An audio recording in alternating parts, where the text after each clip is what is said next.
This podcast comes to you from the Pixel Labs podcast studio. As the world of marketing evolves, so must brands when faced with new challenges. We help brands grow by identifying opportunities that have real results. Welcome to the Raising Brand Podcast. Hello everyone, my name is Carter and welcome back to the Raising Brand Podcast, where we talk about all things marketing and marketing adjacent. Today I'm here with Tristan and we'll be discussing the question of how important is creativity in marketing videography? How important is creativity in marketing pertaining to video specifically?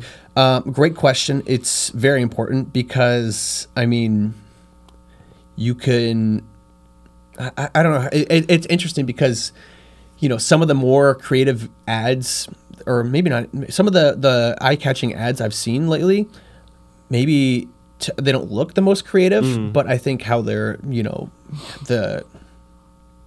the efforts in which they go to market them is creative too. But then at the same time, if you have, you know, a product or a brand that you think it might be kind of like a tough sell, like maybe it's like about, you know, relating to a difficult topic, or if it's more on like the corporate business side or something like that, I think that's where, you know, creativity comes in very handy.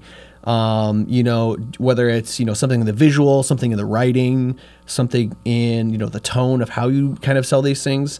I'll bring up a specific ad that I saw. Actually, I just saw it the first time yesterday, which is interesting because it has a marketing tie-in or like a brand tie-in to it. But it was an ad for almonds. Okay. And I mean, that's one that's kind of like a mundane topic, like selling almonds. Now, granted, to an extent, you probably don't have to do much to sell almonds if people are going to buy almonds regardless. But I'm going to remember this brand of almond, I guess, specifically because of this ad. The ad was, it was a tie-in to the new Thor movie, which I thought was interesting because that movie came out weeks ago and they're still kind of promoting it now. This was the first time I saw it, but, you know, maybe this is like the last leg of that campaign. But it was an ad for almonds, and it opens up with Thor's hammer, Mjolnir, and then Thor's axe, Stormbreaker, and then so like it has this like deep voiceover, and they're like Stormbreaker and Mjolnir and almonds, and the dude holds out a bowl of almonds, and then like they break the fourth wall and cut, and they're on the set of this commercial now, and the director, she's like, how does this guy keep getting on set? And then he says like some like funny like technical line about like, oh, almonds are healthy for this, or he says something like witty, like basically the point of what they're probably trying to get across, but he says it in like kind of like a funny, sarcastic way, like this dude's just like a goofball. And then they cut back to the commercial again, and he breaks in again. They're like, how does this guy keep getting on set? And then he cuts to him at the end. He says like the, you know, the tagline or the message, but it was something where I was like, okay, yeah, like that was a creative commercial for selling almonds. Of all the products. I mean, it's the same thing. There's so many products out there that, like, you know, on paper, you're like, how am I going to sell like freaking toilet paper? Or how am I going to sell almonds? Or how am I going to sell milk? And then you think of like, you know, the Got Milk campaign. No, it's not a specific brand. That was more of like the concept of drinking milk. But that's like such a boring topic. You have to get creative to, you know, be memorable. And that's, I mean, Got Milk is one of the arguably the most memorable and creative ad campaigns of the last, you know, few decades. I mean, everyone knows that. I would agree. Getting creative, especially with, you know, video and just marketing in general, is how you're going to stand out. It's how you're going to have the next Got Milk. It's how you're going to make your brand memorable. I think of one particular example that we really tried to do with a marketing campaign that we specifically shot and made, and it was for a credit union client of ours, and we wanted to do a tie-in to March Madness now, and you have to be creative because you can't actually like use the phrase March Madness, but it was basketball centered and it was adjacent, and we aired them during those commercials and everything. But we, interestingly enough, had said nothing and did nothing about the actual, you know, credit union client that we had. We didn't. The only thing we ever said at the end was just like a logo and a tagline, but everything else was us trying to draw attention and relate this brand to like a funny skit. So we wrote like 6, 7, 8 just like funny scenarios involving a couple friends around the TV watching game, and we just made it character driven. We made it funny. We gave all these characters their own personalities. You had the funny one, you had the really angry one, and then you had the really, big fanatic character. And yeah, we made like 6 30-second commercials of this, nothing related to the brand at all, and except for just the logo. And I guess I can't speak to the metrics, but I think it was pretty successful because we had people coming up and kind of being like, why you did a commercial like this for this brand? But they knew it. They saw and they recognized the brand and they remembered it, and they were like, oh, those commercials were. They probably thought it were dumb, but that was kind of the intention behind it. It was like kind of that dumb, funny humor.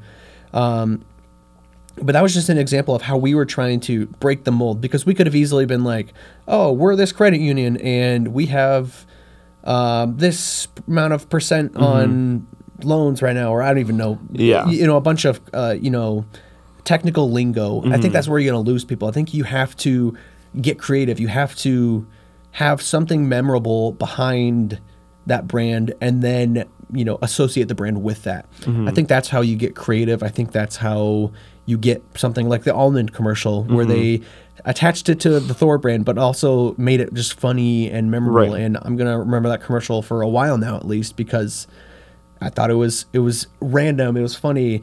One more example I'll give, and I think I probably said this a lot, and I think everyone will talk about it too, but the Tide ads from the Super Bowl however many years ago with David Harbour, and I love that commercial because every ad is a Tide ad. Every ad's a Tide ad. Yes. Yeah. It was genius, and I think Tide killed it that year. And it was just one of those things where they essentially made you associate literally each and every commercial with it, because you never knew. Like, it was like a jump scare. Like, oh, is this going to be a Tide ad? Yeah. And it either was or it wasn't, and they just kind of riffed on all the the classic stereotypical commercial tropes. This is a beer? No, it's a Tide ad. And so I love that. That was another example of how you can get creative with your video marketing and not have it be boring, and have it also just market a potentially mundane project or product like almonds or like laundry detergent. Like, no one wants to,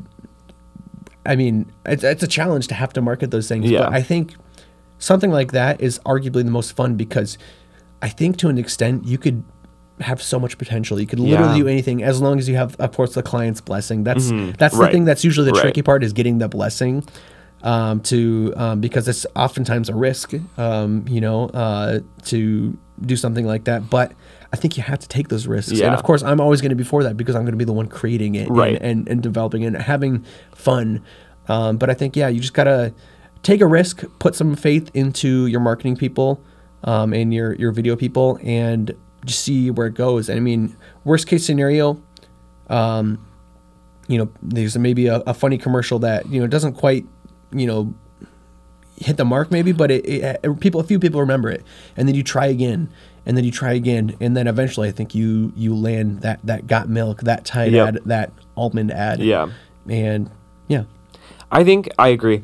It's I think I've seen it pop up more and more, but like, I remember when Doritos started really hitting the Super Bowl hard, and I was like, why did they do why are they like that? Like, and then if I would see like kind of like a short form like humor kind of just like logo tagline at the end commercial, I'd be like, oh, they're just trying to copy Doritos. And now it's like, I want every ad to be like that. And it's like, the game is always changing, the creativity is always changing, but also, like we talked about in a previous podcast episode, everyone's doing video. If you're not, you should be doing video just to get like clients' attention or like customers' attention. So it's like, now if everyone is doing video, how do you make your video stand out? And I do think like at the moment, it really is those like, what? How did you do? Like, that was funny, or I was not expecting that. Like the almonds with the Thor, the things that is just like, okay, it has to stand out against every other video ad you saw that day. And it's like, what is the one that when you go to bed at night, you're just like, you can't sleep? What's the one that pops up? It's like, you have to try and be that one. And right now, I really think it's like, it's playing off that short form humor that like people are becoming like obsessed with, like TikTok, Reels, Yep. like they're going to hit setup, punchline, brand. And it's like those three in order, quick, done. It's going to stick. Mhm. And I think that's for now. Mhm. And I am not super involved in the video side of things, but even marketing as a whole is just like, what's cool right now? Not the same in 6 months, a year, 5 years, like who knows what it will be. And maybe we're wrong, like, but it'll probably like keep changing. So just staying Mhm. up with the times. But yeah, I do think creativity is like something that I don't necessarily like super think of when I think of like commercials. But then when you like sit down and give it time, it's like, oh no, like there's a lot of planning, a lot of brainstorming, and a lot of creativity that goes into things because, again, you got to be the one that sticks above everyone else. Like, it's got to be your commercial that people remember at the end of the day. 100%. Yeah. Anything else you'd like to add? I would say, so yeah, if you're, wanting to come up with your next big marketing campaign that really sells your brand, don't be afraid of a little shock value. Not like crude shock value, but I mean the idea of surprise or the unexpected. Like I said, like that Thor's hammer and Thor's axe, and then suddenly a bowl of almonds comes in. That's pretty surprising to me. That's unexpected. Just don't be afraid of that shock factor. It's a risky situation, but again, you gotta break some eggs to make whatever you make with make eggs. an omelet. Make an omelet. So And the shock factor, even if you just someone go, huh, I think that's enough. Yeah, that's enough of a reaction of a memory. Or interesting, but yeah. All right. If you'd like to join more conversations like these, you can join the Raisin Brand community at our new website, raisinbrand.co. Until then, we'll see you there and check into the podcast next week. Thank you for listening to this episode of the Raising Brand podcast powered by Pixel Labs. Remember to subscribe to stay up to date on all things Raising Brand.